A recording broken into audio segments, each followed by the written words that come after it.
Welcome, everyone, to Daf Yomi 1 week at a time, Masechet Sanhedrin. This is our sixth class in this Masechet, and today we are going to be reviewing Daf 37 through 43. Okay, so the Mishnah begins on Daf 37, and the Mishnah says that the Sanhedrin, again, as we said, Sanhedrin was the name of either the court of 23 or the court of 71. They would sit in a semicircle. So if you actually look at the slide, which they made for me for this class, you can see people sitting in a semicircle. So they would sit in a semicircle so that everyone can see the other person. Two scribes would sit in front of them on either side. And one opinion is that both would write everything down just so you can compare. Another opinion is actually that there were three scribes. One wrote everything for the defense, one wrote everything for the prosecution, and one wrote both so that, again, you could compare what was said. Okay, that was the bottom of Daf 36. The top of Daf 37.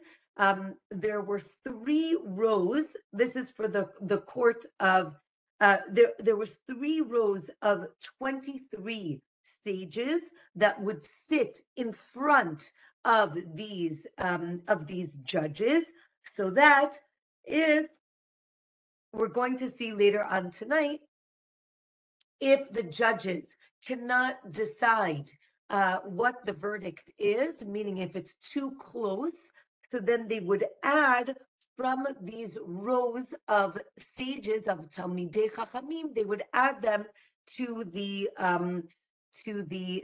judges.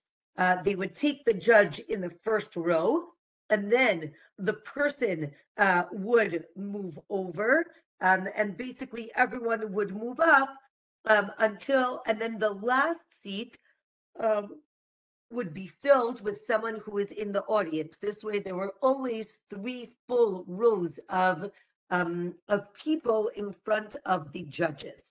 Okay, so now the Gemara is going to explain. Based on a verse, the Sanhedrin sits.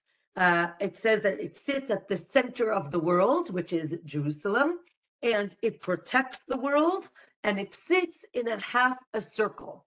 And we always have to have, again, the Sanhedrin, let's say of 23, right, always has to have 23 judges.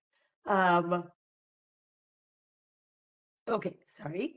Rabbi Zera tried to bring, there were these groups of like ruffians who lived in his neighborhood, and he tried to bring them closer to Judaism, and the rabbis objected that he was trying to do this, and when he died, they actually repented because they realized that no one was there who was going to be praying for them, and therefore they better repent quickly. We said when there was an empty seat, everyone would shift over one seat, and basically what the Gemara says is that, well, let's say the person was at the front, like the first chair in the second row, and then they would move to the last chair of the first row. So you might think that that's not right, that, you know, they went from the first chair to the last chair. So the Gemara teaches, right, better to be the tail of a lion than the head of the foxes, right? Better to be the last chair of the first row than to be the first chair of the second row. Okay, next Mishnah. Now we're bringing in the witnesses, and we learned that they would try to frighten the witnesses in a capital case. They're going to cross-examine them. They say to them, you better not lie. You know, if you lie and you get a person killed, then, you know, the blood of all of their descendants is on your hands. And this is, you know, this is to make sure that they realize that they better be telling the truth. And this is learned from Cain, right, from Cain who killed Hevel, right? It says, right, the blood of your brother, right, is on your hands. Okay, from here, the Gemara says that, the Mishnah continues and says, therefore, man was created alone, right? The Adam was created alone. So what does that mean, therefore, right? Therefore, anyone who causes a person to be lost in this world, it's as, from this world, it's as if you've destroyed an entire world, right? Here we're talking about the value of life. So too, if you preserve a life, it's as if you're preserving the whole world, right? And again, I think it's fascinating when we're talking about a capital case. The Mishnah reminds us, right? Don't think that we take this lightly. The Judaism, the rabbis take every single life very seriously, and therefore we're going to be very careful if we would get to a guilty verdict. Okay. We're going to continue about stories about man being created. Right, the fact that that man was created alone, or by himself, or again, Adam and Chava, right? But again, it's not. We have Adam and Eve, but we don't have an entire family created. We don't have a nation created in the beginning. This is also to bring peace among people, because you realize that everybody comes from the same person, right? If we all come from the same person, that's a unifying idea, right? And God created each person from the mold of Adam. However, each person looks different, right? And therefore, right, every person needs to say, right, in Hebrew, the line is Bishvili Nivra Ha'olam, right? The world was created for me, right? There, every person is important. Okay, back to the court, right? But if you see something, you must give testimony, right? It's actually a mitzvah to give testimony, even though we just said it's so scary, it's so scary. Yes, and you still need to give testimony. Okay, now the Gemara says, they say, right? They say to the witnesses, maybe you just saw him standing over the body. Maybe, you saw a sword with blood, but you didn't really see him kill him. That is not good testimony. You actually have to see the person do it, with his own hands or with the weapon.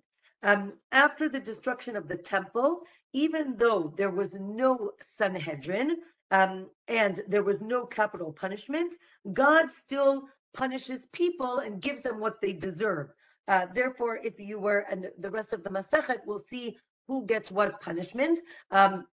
But the Gemara says that if a person, did something that would have given him stoning, right? Sorry, let me take a step back. There are 4 types of capital punishment in Judaism that we're going to learn about. There is, right, there's stoning, which is called skila, srefa, which is called burning, but it does not mean like burning at, like on a big fire, where we'll learn what it means exactly. Skila, srefa, hereg. Hereg is being killed with a sword, and chenek, which is strangulation, is the 4th one. And different sins get different punishments, and we'll learn each one of these.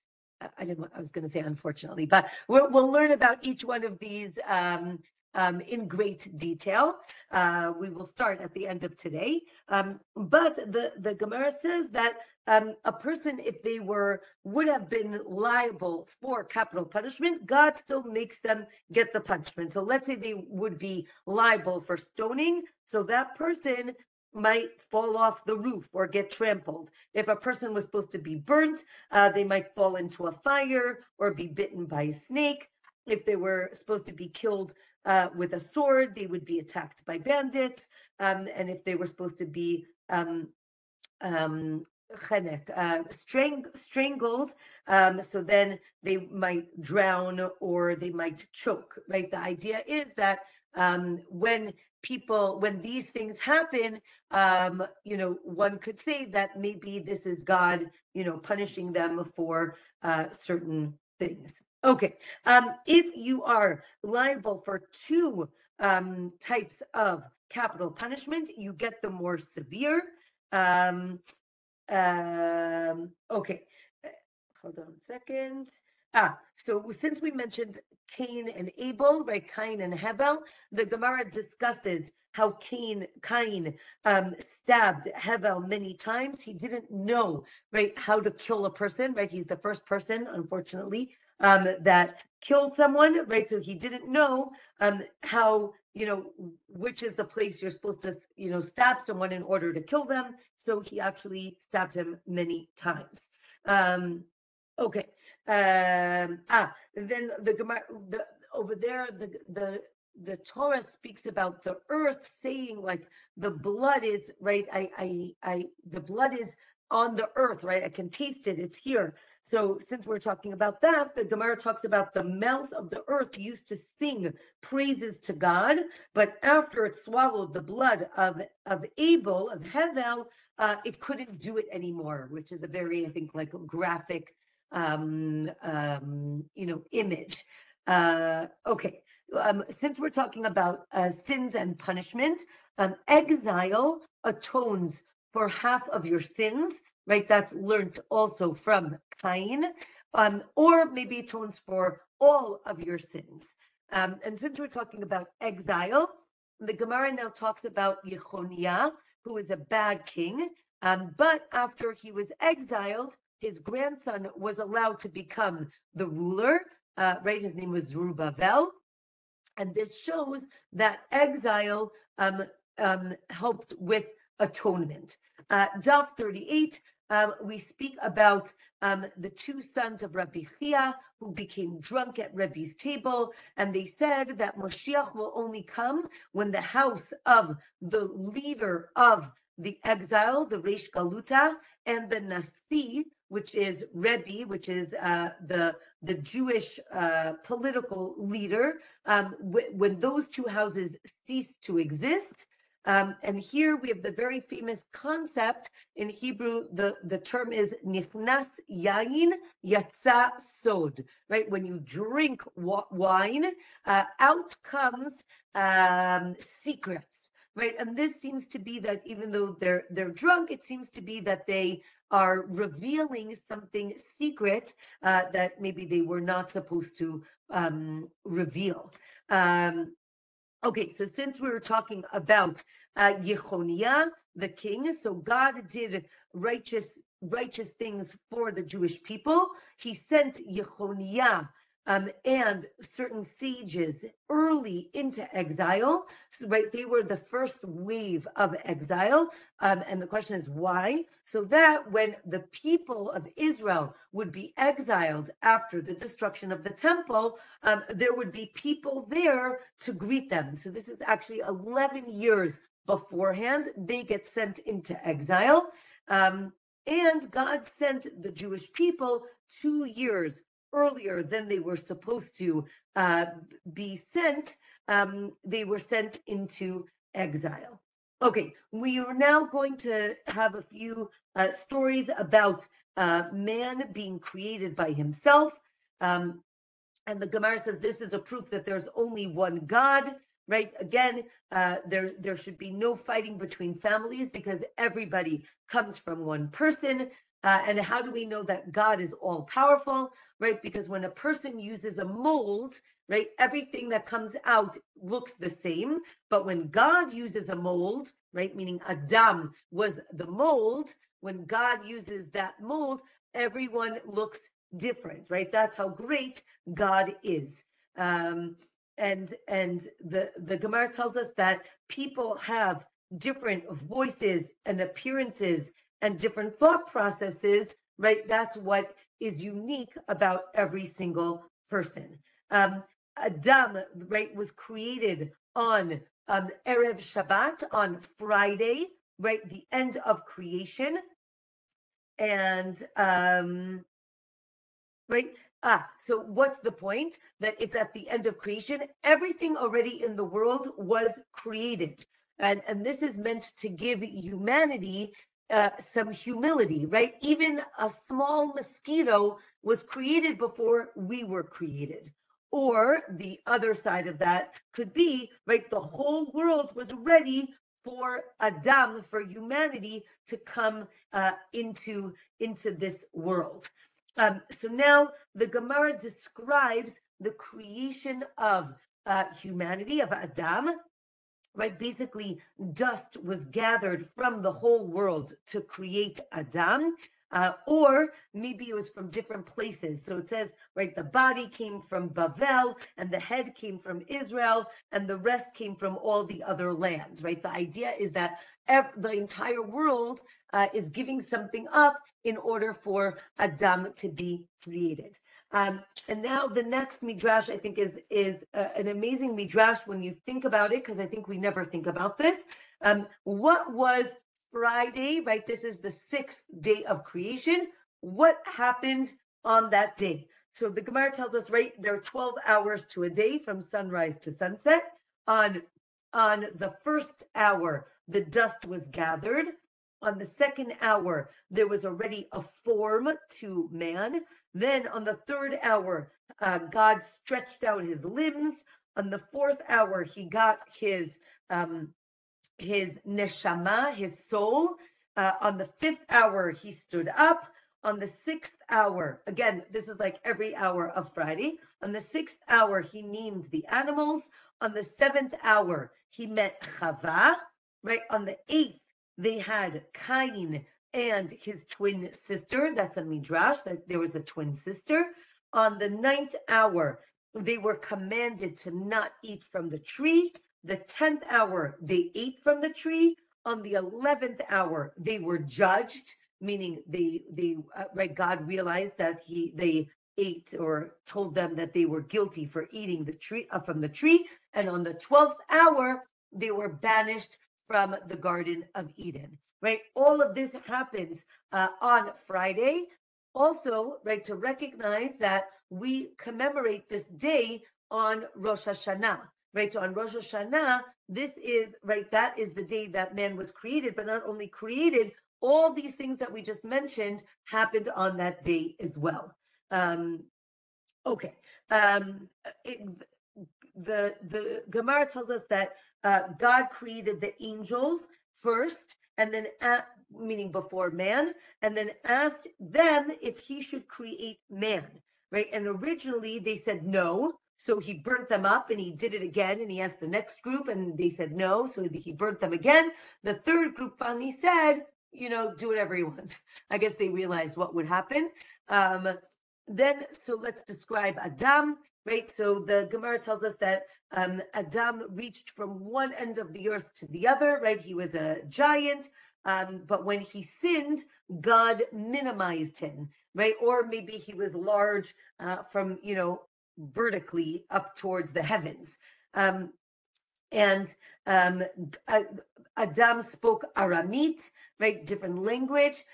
God showed Adam each generation of history, and he rejoiced over Rabbi Akiva's Torah, but then he was very sad when he heard about Rabbi Akiva's death. We're going to learn more about that later on in this Masechet. Unfortunately, Rabbi Akiva had a very terrible death. Okay, the Gemara says, right, that Adam actually at first denied the existence of God, right? He says, Ayeka, where are you? Doesn't realize that God is with him.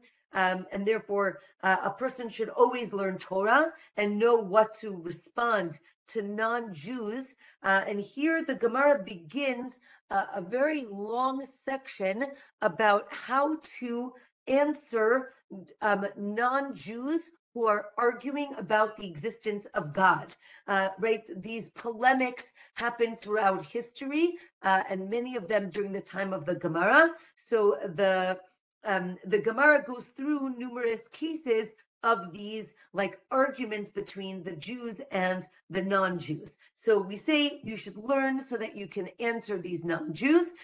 You should not get into a fight with a Jew who denies God, because they're going to use the sources against you, right? They know all the sources, and therefore it's better to just not get involved. And the Gemara gives examples of the verses that people use in order to discredit the existence of God, right? The Torah says that, right, God in plural says, let's create man, right? And then the Gemara then, sorry, these non-Jews use those verses to say, you see, even in your Bible, it says, right, we are going to create man, right? You see, there actually more than one, there's more than one God. So the Gemara tells us, no, God was asking the advice of the angels, therefore it was plural. Or maybe, right, and then in Daniel, it says that there were two thrones, right? One for, so maybe there are two gods. We say, no, one for God and one for David. It's not that there are two stones. Or maybe there are two thrones, one for din, for judgment, and one for tzedakah, for mercy, for righteousness. Or there's one throne and one like footstool, right? God says to go to God, right? That might imply there's another God. The Gemara says no, there's actually an angel who is named for God, but there's only one God, right? And again, the Gemara continues with different stories of these non-Jews who are trying to prove that God doesn't exist, and how the rabbis answer them. So that is on the bottom of Daf 38.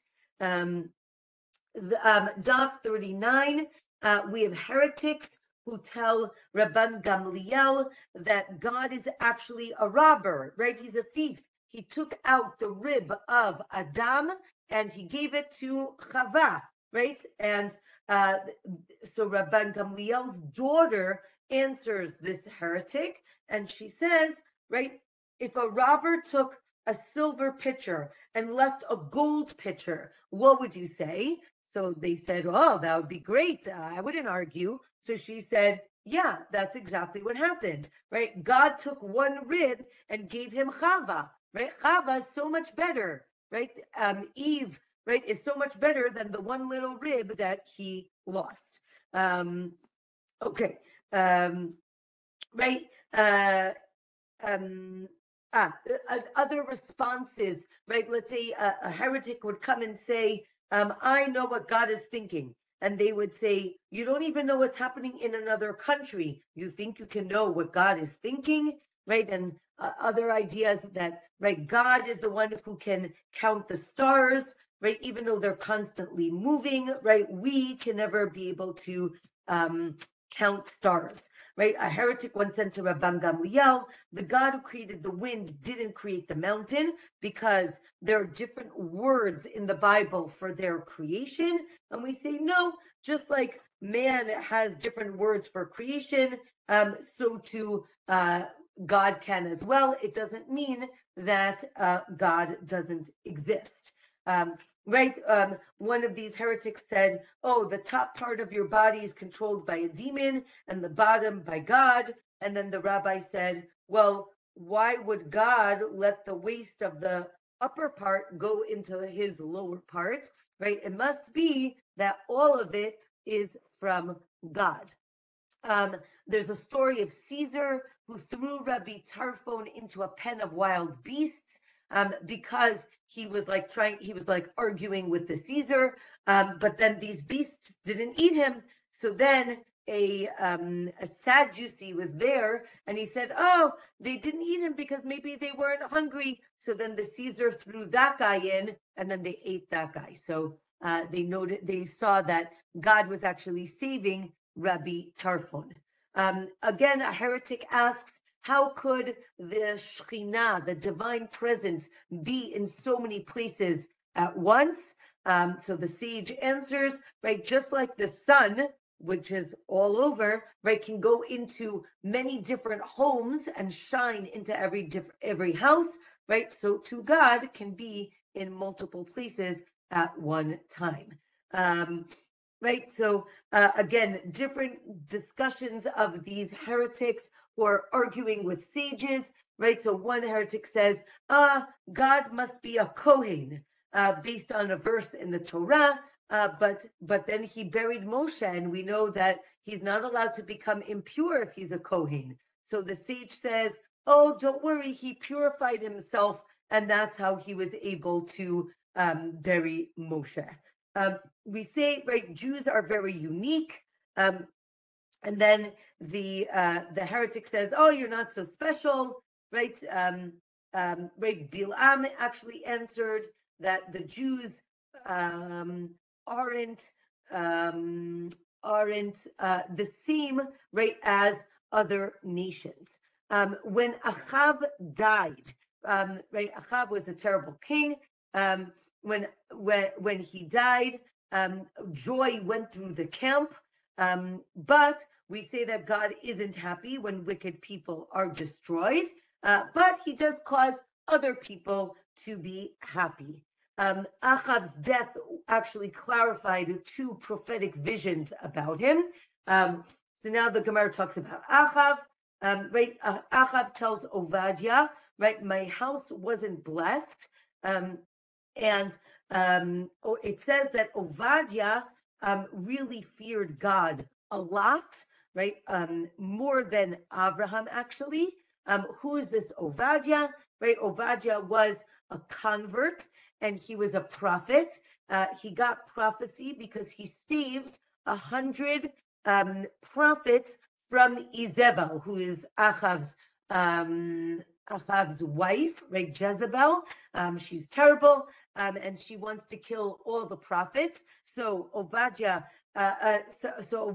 hides these 100 prophets. He gives them bread and water, and then he splits them into two different caves of 50. Obadiah gets prophecy about Edom, and it finishes up by saying that the king of Moab sacrificed his son either to God or to idolatry. And that was, and Obadiah had gotten a prophecy about Edom because he was a convert from Edom. Okay, with that, we finish the 4th chapter. Okay, the 5th chapter, we are continuing to discuss what was the court case like. What was the court like?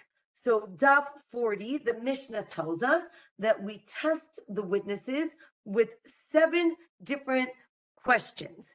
Right? We say, which of the 7th year cycle of Shemitah, meaning which number Shemitah is this in the Yovel, in the Jubilee cycle, which is 50 years? What year did the crime happen? The month, the date, the day of the week, the time, and the place, right? Those are the 7 most important questions. Or maybe there are only 3 questions. Then they ask him, do you recognize the defendant? Did you warn him? And if he did idolatry, which idol did he worship? The more questions, right, the better. And okay, so now we have 2 types of questions. The questions I just mentioned are called chakirot. Chakirot means like we're examining the witnesses.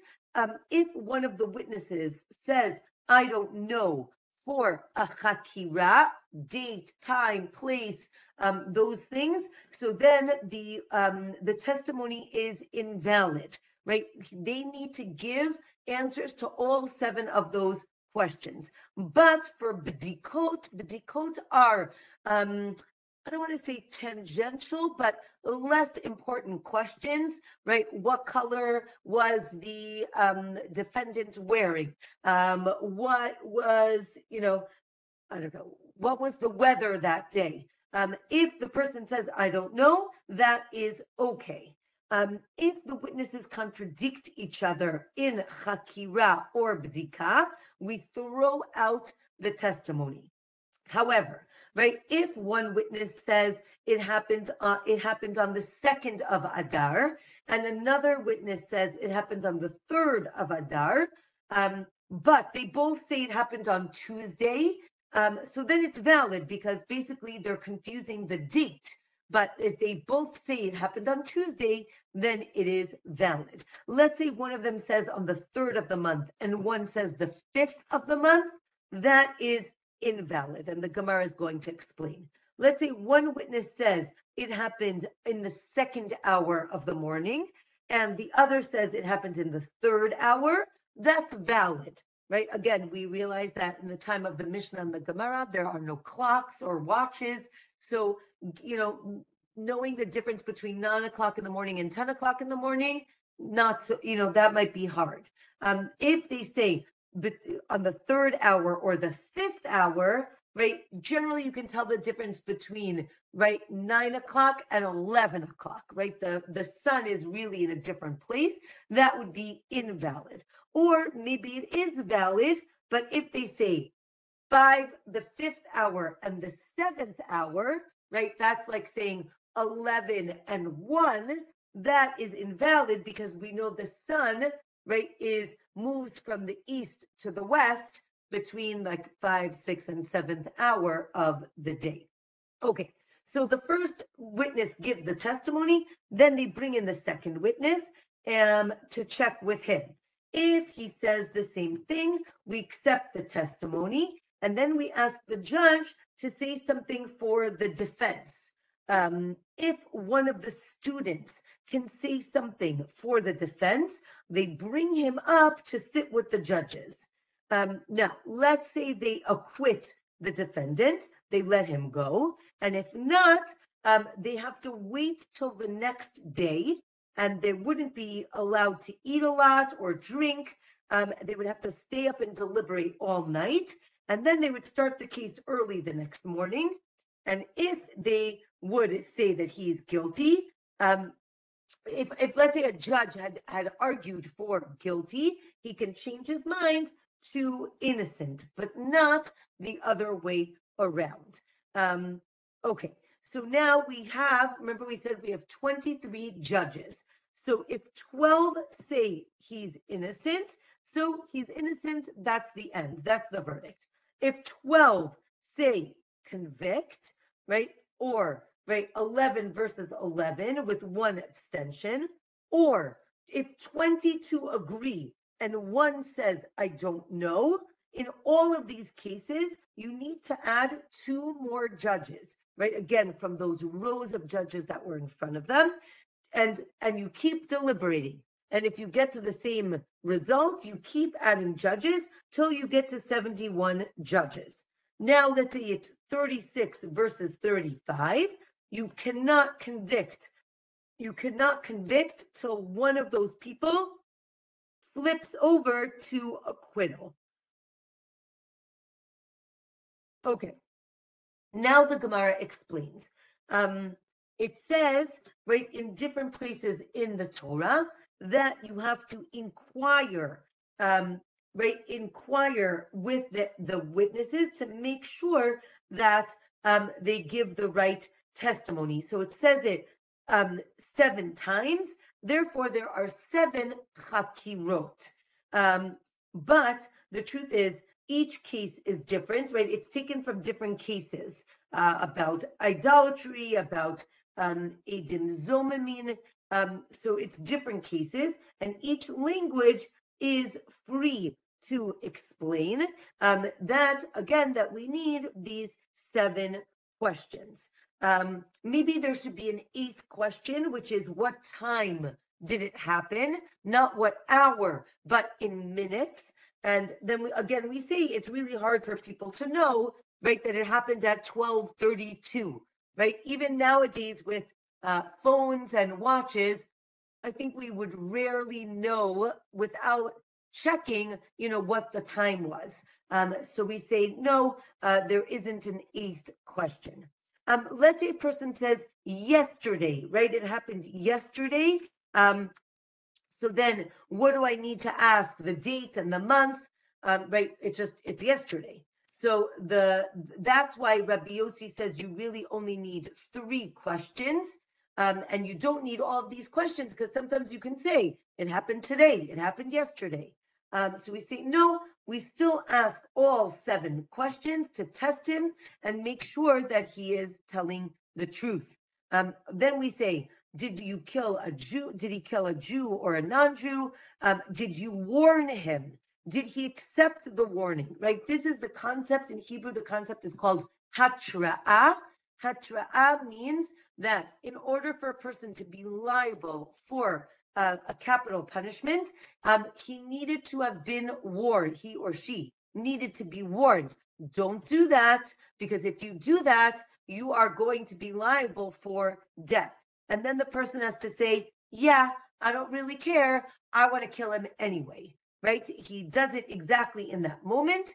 And then we also said, so then the Gemara continues on Daf 41, right? That warning is deoraita, right? There's the Torah teaches that you have to give warning, right? You have to show him, the person, what they're doing is wrong, and right, and it talks about the Mikoshesh Eitzim. Mikoshesh Eitzim was a man in the desert, and he actually was gathering wood on Shabbos, and he was warned, right? The Midrash says it's Tzlofchad, right? Bnot Tzlofchad's father.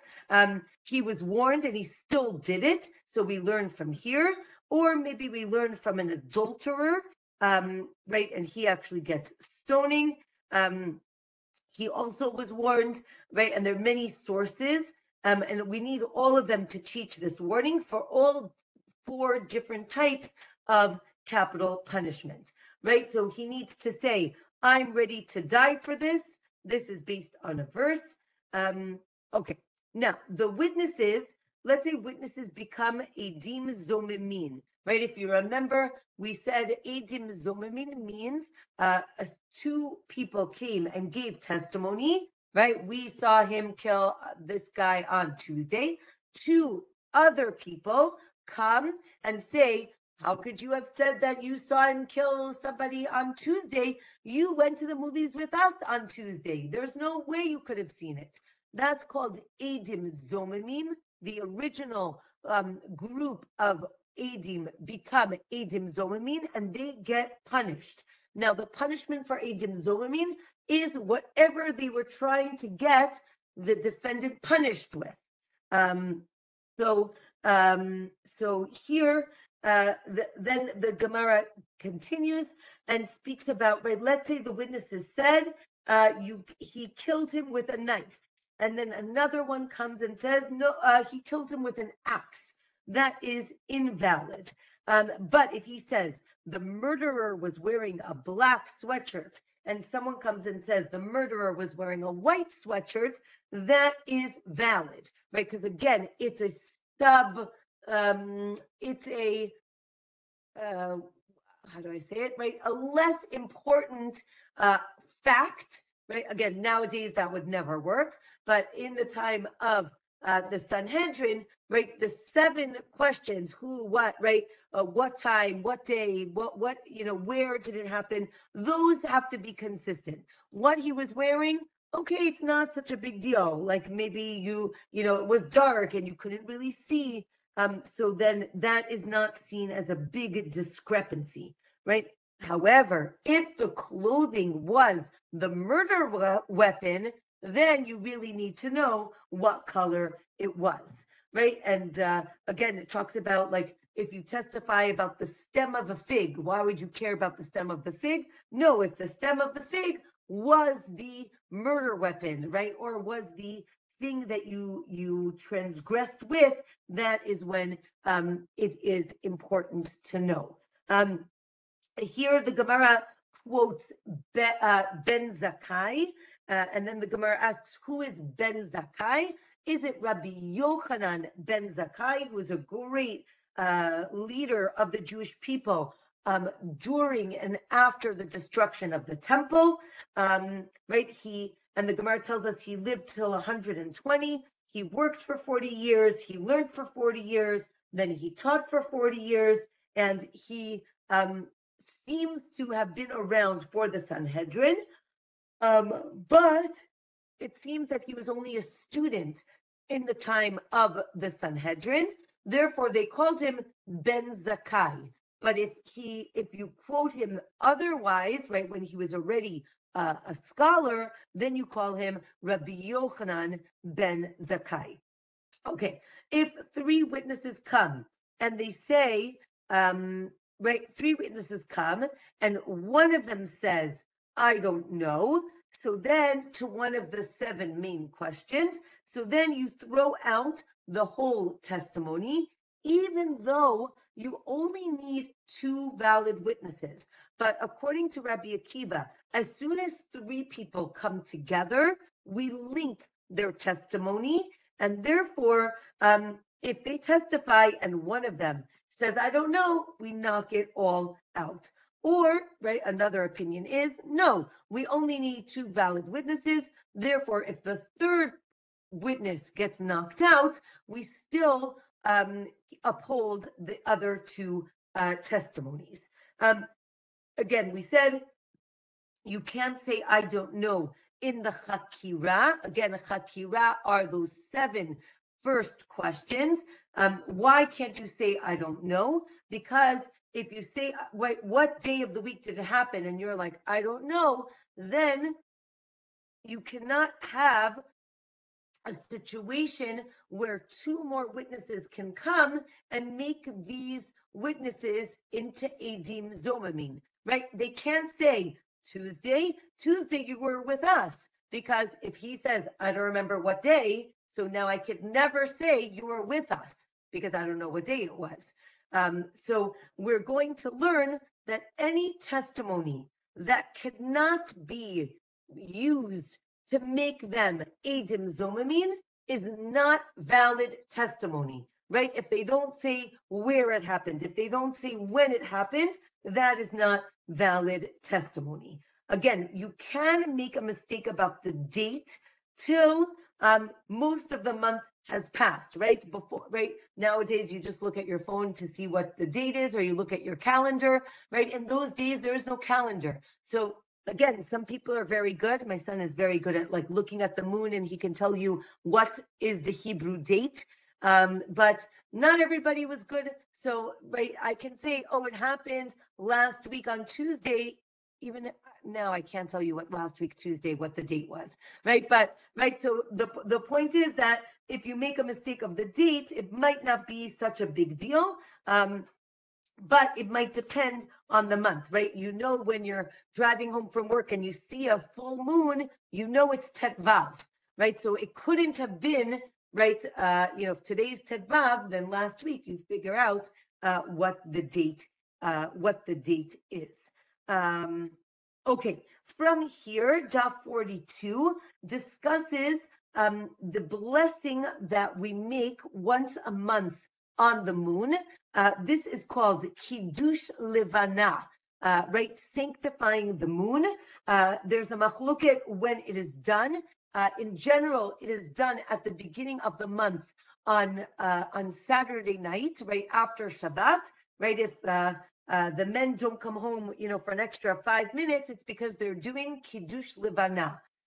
There's a machloket if you have till the seventh day of the month to do it. That's when, right, the crescent fills into, right, like a semicircle, but a full semicircle, right, filled in. Or you have maybe till the 16th of the month, which is when, right, you have a full moon. Daf 42, right, because the moon changes shape every month, we don't say a special blessing when it's growing or when it's getting smaller, but we do sanctify the month every month. This is also very good for Rosh Chodesh. When you bless the new moon, you are, or when you're sanctifying the new moon, you're greeting the Shekhinah. Therefore, you have the heaven, the divine presence. Therefore, you say it's standing. And the Gemara says that the moon is a metaphor to Jews who are always right, even though things seem very challenging, there's always that the growth or that cycle of growth that we have. Okay, if there's a discrepancy between 1 or 2 hours, it's valid. But if one said it was before sunrise and the other said it was after, that is invalid, right? Everyone knows when it's dark outside and when it's light outside. Or maybe if it's before versus during sunrise, that's also invalid. We said that if a student makes a good point, he's raised to the judge's seats. If it was valid, so then he stays there for the rest of the trial. And if it was not a valid statement, he stays there for the day because we don't want to embarrass him. But then, the next day he moves down. We said that they deliberate all night. They cannot drink wine. This is for capital cases. Again, we want to make sure everybody is in their proper frame of mind. In a monetary case, you can say, this case is getting old. What does that mean, getting old? It could mean that there was a delay in the deliberation, right? It's taking too long. Or it could mean old as in wise, right? This was decided in a very wise way, right? We don't use this language for a capital case. With that, we finished the 5th chapter. So we're just zooming by. And now we are beginning the 5th chapter. Okay, we are going to be discussing stoning. So the Mishnah tells us that if a person is found guilty, they take him out right away to be stoned. If a person comes forward with new evidence to acquit the defendant, so what happens? Right, we don't say too late. Right, what happens? There's a person who stands at the courthouse and he has a big flag and he waves the flag, and another person is sitting on a horse and he waits to see the flag. If he sees the flag, he rushes to the execution site. He stops the execution and they bring the defendant back to court to hear the new evidence, right? Even more than that, even if the defendant says, I can prove I'm innocent, you have to bring him back to court to hear what he has to say, even if it's multiple times. So now the Gemara describes that the place where the stoning would be done is called Beit Skila, right? The house of stoning, and it has to be outside of the city. This is learned from a verse. We're going to learn it in a minute. And the court shouldn't be near it so that it doesn't seem like they're excited about him getting killed. Or you want it to be distant so that it gives time for new evidence to come up. Again, like we said, you don't put the person on death row for 5 years. You are actually going to kill the person that day. But I imagine they would walk very slowly. And we'll see in the next Mishnah, in the second, you'll see in the next Mishnah what they're going to do to prevent him from being killed. How do we know that the area has to be outside of the city? It's learned from a person who curses God. It says in the Torah, he's taken out of the camp.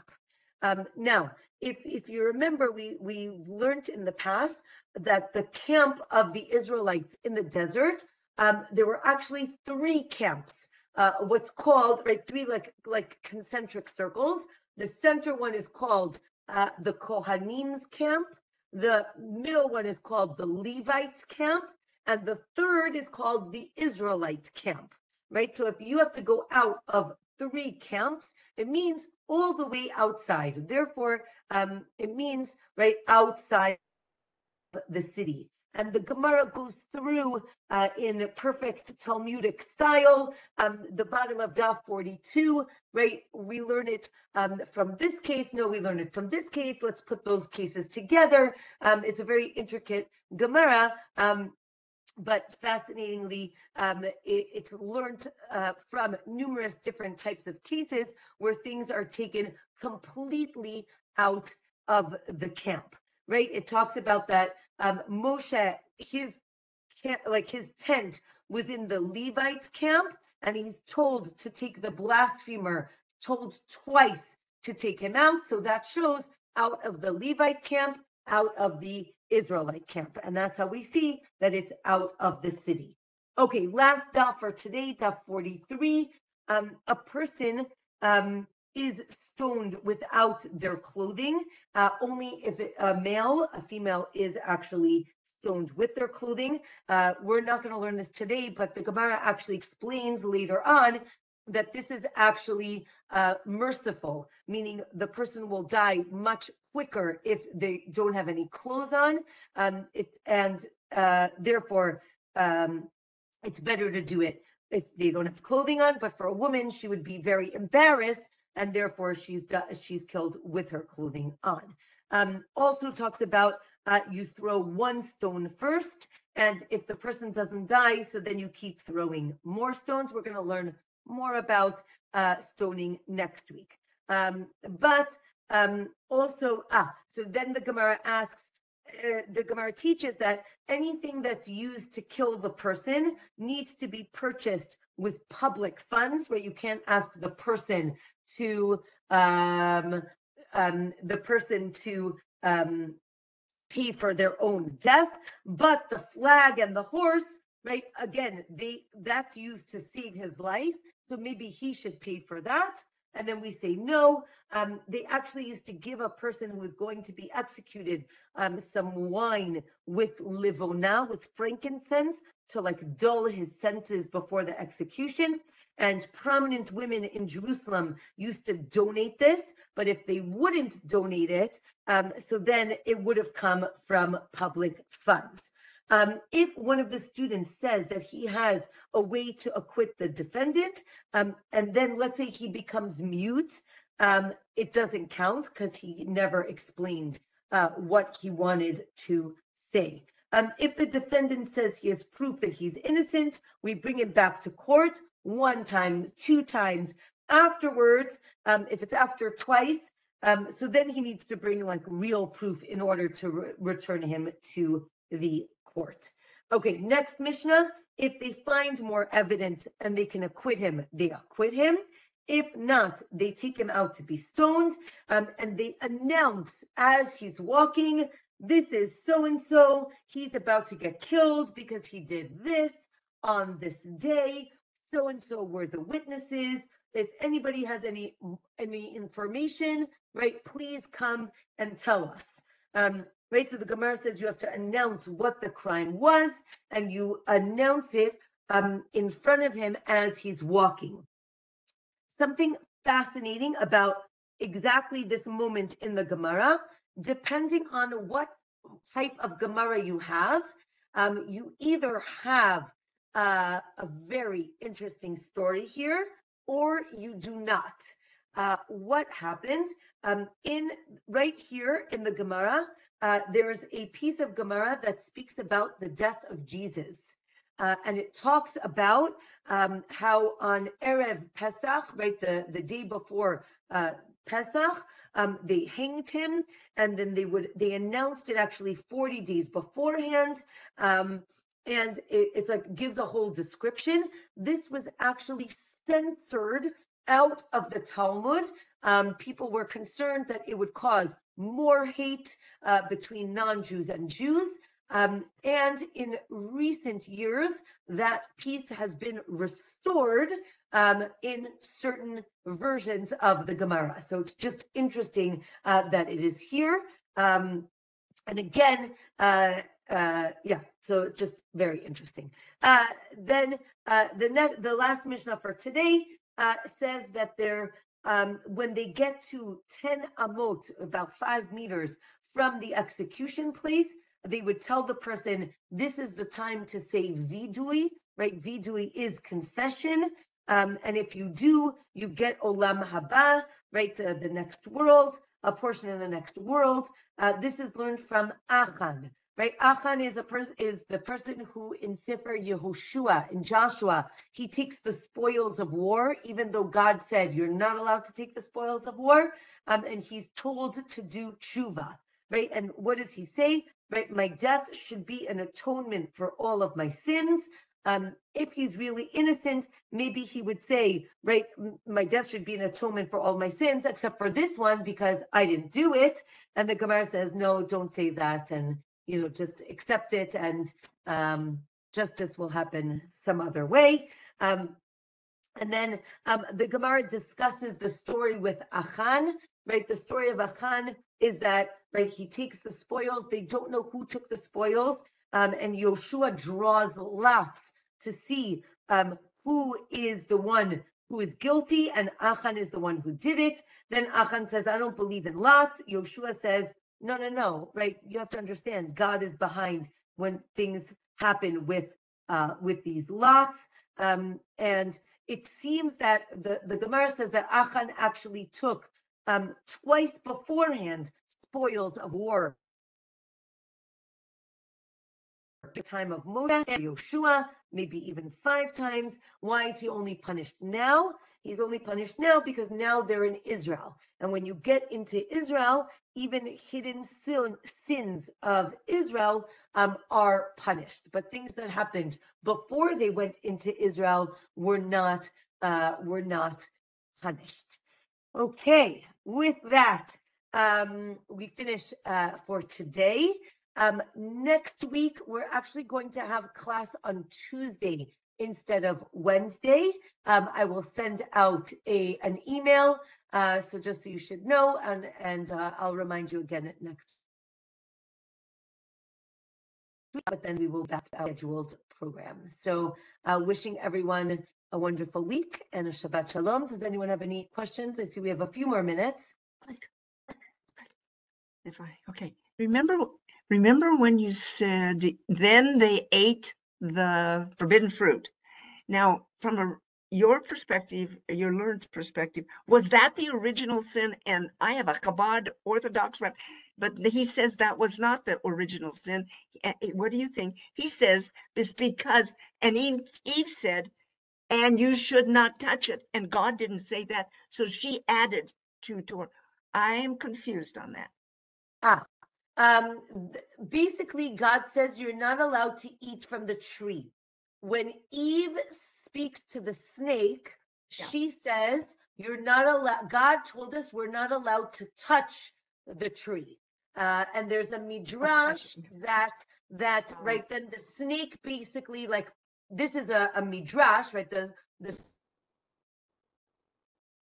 story, this is not midrash, says right, that the snake pushes her into the tree, and he says, look, you touched the tree and you didn't die, so I guess you can eat from the tree, right? Meaning she adds to the prohibition, and that gets her in trouble. But does it get us in trouble? Which one is it? Well, what's us? Eating or her adding the words? Because she added, meaning the prohibition was to eat, not to touch. She added to the prohibition, but because of that, the snake was able to trick her, one could say, maybe, into eating it. Okay. Thank you. Yeah. You're welcome. Yes, Ilanit. Yes, I'm reading the Art Scroll version, and the details again were fascinating. I know you couldn't get into the details, but just to highlight that the 3 times he gets to say, "Oh, I got something about myself."